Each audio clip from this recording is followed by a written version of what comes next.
நம்ம happy மேரேஜோட episode 8 தான் பார்க்க போகிறோம். 7th எபிசோட் பார்க்காதவங்க மறக்காமல் பார்த்துட்டு வந்துடுங்க. இதில் ஃபஸ்ட்டு சீனில் பார்த்தீங்கன்னா ஸ்டேஷனை தான் கட்டுறாங்க. அங்கே ஹீரோவும் மேஜரும் பேசிகிட்டு இருக்காங்க. இது மாதிரி கவர்மெண்ட் மினிஸ்டருக்கும் நம்மளோட பிரின்ஸுக்கு இடையில மீட்டிங் நடக்க போகிறதாகவும், இந்த மீட்டிங்கில் வந்து கிஃப்டட் கம்யூனியனோட ஆளுங்க என்ன வேணால் பண்ணலாம் அப்படிங்கிற மாதிரி சொல்லிட்டு இருக்காங்க. அதுதான் மேஜர் சொல்கிறாரு. ஏன்னா கவர்மெண்டோட ஆளுங்களில் ஏற்கனவே இந்த கிஃப்டட் கம்யூனியனோட ஆளுங்க கலந்துட்டாங்க. இந்த மீட்டிங் அவங்க வந்து தனக்கு சாதமாக யூஸ் பண்ணாலும் பண்ணுவாங்க. அப்போ நம்ம எப்போதும் எச்சரிக்கையாக இருக்கணும், பிரின்ஸை பத்திரமா வேறு பார்த்துக்கணும் அப்படிங்கிற மாதிரி சொல்லிட்டு இருக்காரு. அப்படிங்க மீட்டிங் நடக்கிற இடத்த கட்டுறாங்க. அங்கே கவர்மெண்ட் மினிஸ்டர்லாம் இருக்காங்க. அங்கே தான் நம்ம பிரின்ஸுக்குடைய அந்த டக்கக்கூராவும் இங்கே தான் இருக்கார். அவர் எப்படின்னா பிரின்ஸுக்கு ஒரு செக்யூரிட்டி மாதிரி, ஒரு பர்சனல் அசிஸ்டன்ட் மாதிரி எல்லாமே அந்த டக்கக்கூரா தான். அதுக்கு முன்னாடி டக்கக்கூராக்கும் பிரின்ஸுக்கும் என்ன நடந்துச்சுன்னு காட்டுறாங்க. டக்கக்கூரா பிரின்ஸுக்கிட்ட சொல்லிக்கிட்டு இருக்காரு, இது மாதிரி நம்மளோட துரோகியை நான் கண்டுபிடிச்சிடுறேன், கவலைப்படாதீங்க அப்படிங்கிற மாதிரி. ஏன்னா அவருக்கு அது மாதிரி பவர் இருக்குது போல்.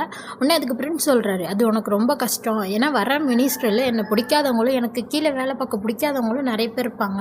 என்னை எதிர்க்கிறவங்கலாம் எனக்கு துரோகி ஆக மாட்டாங்கல்ல, உனக்கு அதை கண்டுபிடிக்கிறது கஷ்டமாக இருக்கும். அதோட உசையும் இன்றைக்கி எப்படியும் அந்த மீட்டிங்க்கு வருவான் அப்படிங்கிற மாதிரி சொல்கிறாரு. உடனே இந்த டக்கக்கூரா சொல்கிறாரு, இந்த மாதிரிக்கு அது மாதிரி எந்த பிரச்சனையும் நடக்கலைல்ல, கவலைப்படாதீங்க, எல்லாத்தையும் நான் பார்த்துக்குறேன் அப்படிங்கிற மாதிரி சொல்கிறாரு. பிரின்ஸும் நான் ஒன்றை தான் நம்பியிருக்கேன் அப்படிங்கிற மாதிரி சொல்லிகிட்டு இருக்காரு. இங்கே காட்டுறாங்க, மீட்டிங் போயிட்டுருக்கு. வந்திருக்க எல்லா மினிஸ்டரும் இது மாதிரி எம்பரர் வேறு காணா போயிட்டாரா, அதை பற்றிலாம் பேசிகிட்டு இருக்காங்க, நடந்த பிரச்சனையெல்லாம் பற்றி. டக்கக்கூரா நின்றுக்கிட்டு ஒவ்வொரு மினிஸ்டரையும் பார்த்து இவங்க வந்து பிரின்ஸை பற்றி என்ன நினைக்கிறாங்க அப்படிங்கிற மாதிரி சொல்லிக்கிட்டு இருக்காரு. ஃபஸ்ட்டு இருக்க மினிஸ்டரை பற்றி சொல்கிறாரு, இவருக்கு வந்து பிரின்ஸை பிடிக்கவே இல்லை அப்படிங்கிற மாதிரியும். இன்னொரு மினிஸ்டர் என்ன நினைக்கிறாருன்னா, பணம் வந்து மிலிட்ரிக்கு போயிடக்கூடாது அப்படிங்கிற மாதிரி யோசிக்கிறாருன்னு கம்யூனிகேஷன் மினிஸ்ட்ரியை பற்றி சொல்கிறாரு. அவர் என்ன நினைக்கிறாருன்னா, அரசர் அதாவது பிரின்ஸு கூட சேரணும்னு தான் நினைக்கிறாரு. அதே தானே எனிமீஸும் யோசிப்பாங்க, இவரை கூட சேர்ந்து இவரை கூட இருந்தே குளிப்பறிக்க தானே நினைப்பாங்க அப்படின்னு சொல்லிட்டு இருக்காரு. இப்போ தான் இன்னொரு மினிஸ்டரை பற்றி சொல்லிட்டு இருக்காரு. அது மாதிரி இந்த மினிஸ்டருக்கு எபிலிட்டி யூஸ் பண்ணாவே பிடிக்காது அப்படின்னு சொல்லிட்டு ஆர்மி மினிஸ்டரை பற்றி சொல்கிறாரு. இப்போ நேவி மினிஸ்டருக்கும் ஆர்மி மினிஸ்டருக்கும் ஆகவே ஆகாதான் அதையும் சொல்லிட்டு இருக்காரு. இப்போ தான் அங்கே பேசிகிட்டு இருக்கிறத சொல்லிட்டு இருக்காங்க. இது மாதிரி அந்த ஆர்மி மினிஸ்டரை சொல்லிட்டு இருக்காரு. இது மாதிரி எபிலிட்டி யூஸர்லாம் அந்த காலம், இப்போ வந்து நம்ம வந்து வெப்பனை வச்சு சயின்ஸ் காலத்துக்கு வந்துட்டோம். இது மாதிரி கிஃப்டட் கம்யூனியன் ஆளுங்கள்லாம் எங்களுக்கு ஒரு ஆளே இல்லை, எங்கள் வெப்பனுக்கு முன்னாடி அவங்களால நிற்கவே முடியாது அப்படிலாம் பேசிகிட்டு இருக்காரு. உடனே அந்த நேவி மினிஸ்டர் சொல்கிறாரு, இப்படி சொல்கிற உங்கள் ஆளுங்க தான் இந்த அரசரை தூக்கிட்டு போகிறப்பா நின்றுக்கிட்டு இருந்தாங்களா அப்படிங்கிற மாதிரி சொல்கிறாங்க. ஏன்னா இவங்க ஆளுங்க தான் அங்கே பார்த்துக்கிட்டு இருந்திருப்பாங்க, ஒன்றுமே பண்ண முடியல, உசைக்கு எதிராக அதான் சொல்லிகிட்டு இருக்காரு. உடனே அவர் கடுப்பாகி கத்த ஆரம்பிச்சிடறாங்க. 2 பேரும் மாற்றி சண்டை போட்டுட்ருக்காங்க. இது வந்து டக்கக்கூரா பார்த்துட்டு தான் இருக்காரு. இந்த உசை நினைக்கிற மாதிரியே இவங்களும் சண்டை போட்டுக்கிறாங்களே அப்படிங்கிற மாதிரி. உடனே அந்த மினிஸ்டர் வந்து நம்ம டக்கக்கூரா பற்றி சொல்கிறாரு, நீங்கள் சொல்கிறதுக்கு எதுவுமே இல்லையா, இப்பெல்லாம் பிரச்சனை போயிட்டுருக்கே அப்படிங்கிற மாதிரி கேட்குறாரு. உடனே டக்கக்கூரா சொல்கிறாரு, இதெல்லாம் முட்டாள்தனமாக இருக்குது அப்படிங்கிற மாதிரி சொல்கிறாரு.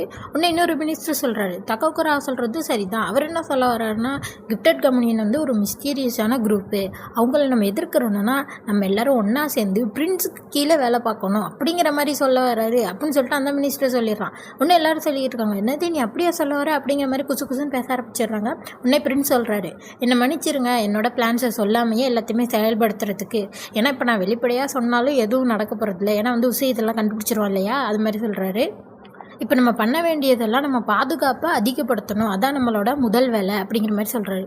இங்கே அடுத்த சீன்லாம் கட்டுறாங்க, மியோ தான் கட்டுறாங்க. நைட் ஆகிட்டு அக்கா வந்து கூப்பிட்ருக்காங்க போல, கியோக்காவோட அக்கா. அதனால் மியோ இங்கே வந்திருக்கா. வந்து பார்த்தா அக்கா, பிரின்ஸு, பாட்டி 3 பேர் உட்காந்துருக்காங்க. அக்கா வா வந்துட்டியா உள்ளவான்னு சொல்லிட்டு, இது மாதிரி இது வந்து பொண்ணுங்களுக்கான பார்ட்டி, பொண்ணுங்கள்லாம் சந்தோஷமாக இருக்க போகிறோம் அப்படின்னு சொல்லிட்டு இருக்காங்க. அங்கே தான் பிரின்ஸும் இருக்காரா. அவர் வந்து நீ வந்து எவ்வளோ ஃப்ரீயாக வேணால் பேசிக்கலாம், என் பேர் வந்து டக்காக்கோ அப்படின்னு ஒரு பொண்ணு பேரை சொல்லிக்கிட்டு இருக்காரு. உடனே அக்கா சொல்கிறாங்க, ஆமாம்மா பிரின்ஸஸ் டக்காக்கோவும் நம்ம கூட சேர்ந்துருக்காங்க இன்றைக்கி அப்படிங்கிற மாதிரி காமெடி பண்ணிக்கிட்டு இருக்காங்க. அப்புறம் அதே மாதிரி இன்னொருத்தர் இருக்காங்கன்னு சொல்லிட்டு கண்ணாலில் மேஜிக் போட்டு கவுருக்கு சின்னோச்சியும் வர வச்சிடுறாங்க. அதான் அக்கா சொல்கிறாங்க, அது மாதிரி இவள் ஓல்டு கேபிட்டலில் தானே இப்போ இருக்கா, அதனால மேஜிக் மூலமாக அவளை வந்து கண்ணாடி வெளியில் பேச வச்சுருக்கோம் அப்படின்ட்டு மியோட்ட சொல்கிறாங்களா. மியோக்கும் ஒரே சந்தோஷம். எல்லோரும் ஒன்றா சேர்ந்து ட்ரிங்க் பண்ணிவிட்டு சாப்பிட்டுக்கிட்டு கேம் விளாண்டுக்கிட்டு ஜாலியாக பழைய கதையெல்லாம் பேசிகிட்டு இருக்காங்க. அப்போ தான் மியோ நினச்சி பார்க்குறேன், ஏன்னா இப்போ வந்து ஒரே ஸ்ட்ரெஸ்ஃபுல்லாக இருக்குல்ல, இப்போ அதை குறைக்கிறதுக்கு தான் அவங்க அக்கா இப்படி பார்ட்டி மாதிரி ரெடி பண்ணியிருக்காங்க. அப்படியே பிரின்ஸ் வந்து எல்லா தண்ணியெல்லாம் அடிச்சு விட்டு தூங்க ஆரம்பிச்சிடுறாரு. பாட்டி வந்து அவருக்கு போற்றி விட்டுட்டு, நான் போயிட்டு வரேன், நீங்கள் மட்டும் இருங்க அப்படின்னு சொல்லிட்டு அவங்க வெளில போயிடுறாங்க.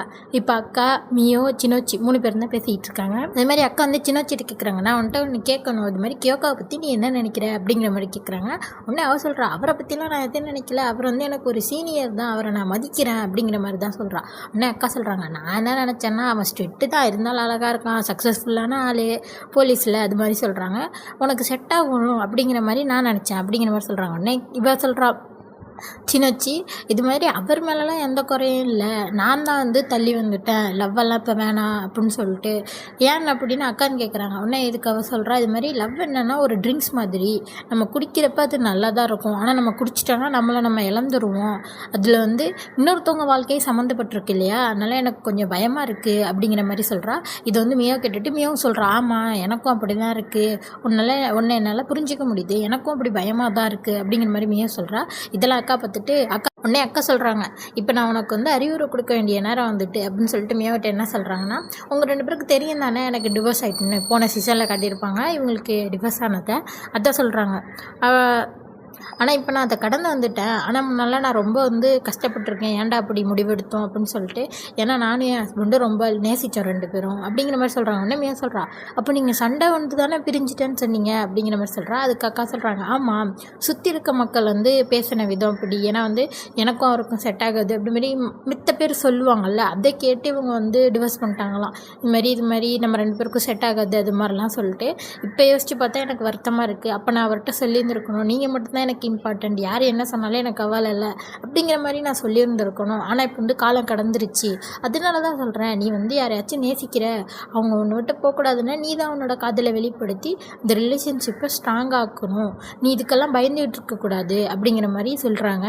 உடனே சின்னச்சி சொல்கிறா, ஆமாம் நான் உனக்கு சப்போர்ட் பண்ணுறேன் மியோ, நீனும் கமாண்டரும் எப்போதும் சந்தோஷமாக ஒன்றா வாழணும், அதான் என்னோட ஆசை அப்படின்னு சொல்லிட்டு அப்படியே தூங்க ஆரம்பிச்சிடறா. அக்காவும் இதை பார்த்துட்டு சரி நீ தூங்கு, இன்னைக்கு ஈவினிங் நல்லா பொழுதாக முடிஞ்சது அப்படிங்கிற மாதிரி சொல்லிடுறாங்க. அப்படியே அந்த மேஜிக்கும் கலைஞ்சிருது. அடுத்த சைடில் கட்டுறாங்க, அக்கா அப்படியே அந்த பெஞ்சில் படுத்து தூங்கிடுறாங்க. மியா வந்து அந்த இடத்தெல்லாம் க்ளீன் பண்ணிகிட்டு இருக்கா.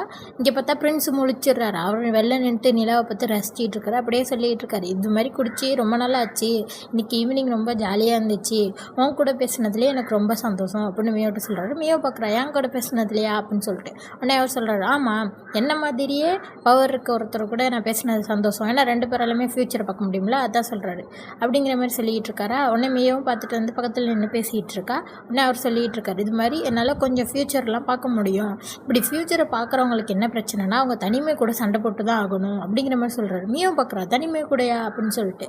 அப்போ தான் அவர் சொல்கிறாரு, அப்படியாவது கூட சண்டை போட முடியாதவங்களால அவங்க டியூட்டியை வந்து சரியாக பண்ண முடியாது, மியா உனக்கு ஸ்னோனா பிடிக்குமா